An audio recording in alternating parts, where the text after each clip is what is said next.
All right, so I'm going to explain what probability theory is, and we're going to start off with a quick history lesson because it's pretty darn fascinating. The earliest known use of probability was by Arab mathematicians between the 8th and 13th centuries. So as far as math topics are concerned, probability is a relatively new field as far as we know. Linear algebra and calculus, for example, stretch back several millennia, at least in some form. Most of that early work by the Arab mathematicians was related to cryptographic communications, so being able to create a message that is encoded and that can be decoded by someone later on. Al-Kindi, who's pictured here in this purple surrounding, in the 9th century was the first person known to make a statistical inference. And we're going to be talking about probability and statistics a lot.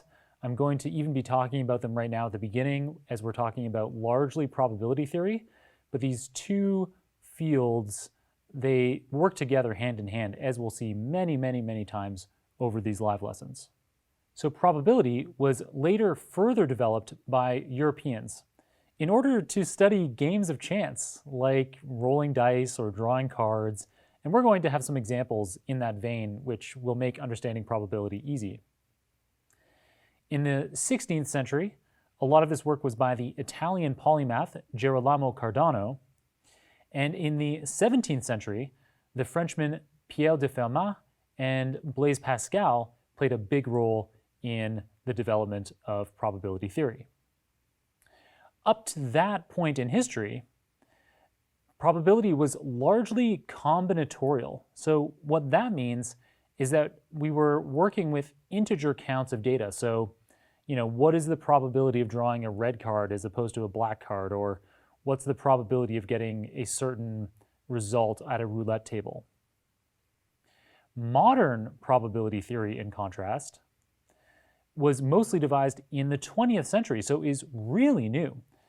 Big players in the space were the Soviet Kolmogorov and the Austrian von Mises. And modern probability theory allows us to work with continuous, real, for example, in the computing world, float values, which contrasts with the earlier work in earlier centuries, which was largely working with integers of count data. And this modern probability theory, with its continuous values, underpins modern frequentist statistics, Bayesian statistics, and machine learning, three subjects that we're going to be talking about a lot in these live lessons. Okay, so having gone over a history of probability theory and kind of alluded to what it studies, let's talk about that in a bit more detail now. So, probability theory is the mathematical study of processes that include some uncertainty. We express probabilities over a range of 0 to 1, where 0 means it will not happen, and 1 means it definitely will happen. So uncertain events, often we have a probability that isn't this confident. We don't often say, oh, it's definitely a 0 or definitely a 1.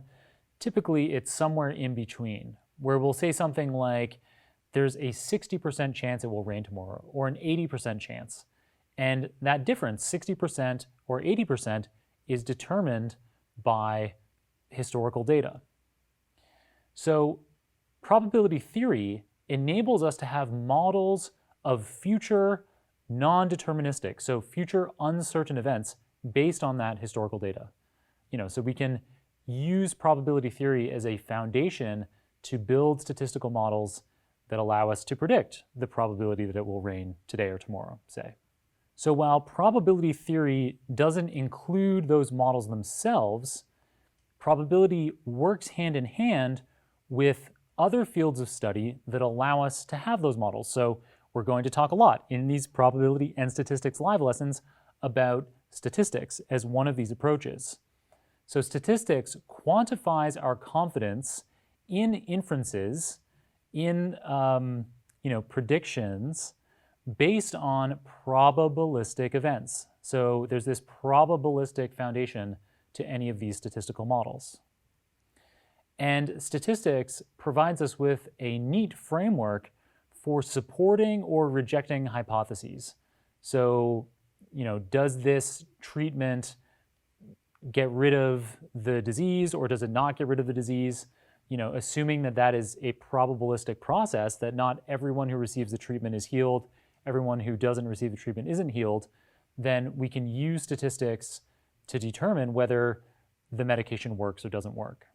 Machine learning is another approach alongside statistics that leverages probabilities in order to model future non-deterministic events based on historical data. So machine learning is a modeling approach that scales to very large, high-dimensional data. So we can have many data points in our data set, and we can also have a lot of different types of data going into our model. At key points in these probability and statistics live lessons, I will fill you in on the kinds of situations where we might want to use statistics or machine learning, which approach is the best for a given situation. I'll fill you in on those details at appropriate points in these live lessons.